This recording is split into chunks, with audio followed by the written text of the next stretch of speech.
మధ్య ఒక యూట్యూబ్లో ఒక వీడియో చూసిన, చాలామంది ఈ గెట్ టుగెదర్స్ అని చేస్తూ ఉంటారు, ఇది ఓల్డ్ స్టూడెంట్స్.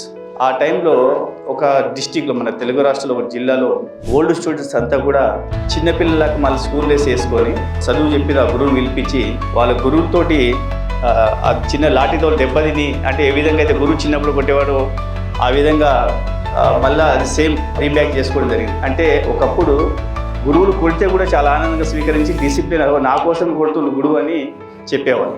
మీరు ఈ మధ్య ఒక వీడియో కూడా చూశారు, దానికి యాంటీగా ఒక కాలేజ్లో ఒక అమ్మాయి సెల్ ఫోన్ తీసుకొని వస్తే అక్కడ ఉన్న లెక్చరర్ అమ్మాయి సెల్ ఫోన్ తీసుకుంటారు. అది వీడియో కూడా వైరల్ అయింది, ఎంత చూసిండొచ్చు. ఆ సెల్ ఫోన్ ఇవ్వలేదని చెప్పి ఆ లెక్చర్ని చెప్పుతూ కొట్టడానికి పోతుంది. ఇది మనకి ఉన్నటువంటి గురువు శిష్యుల సంబంధం.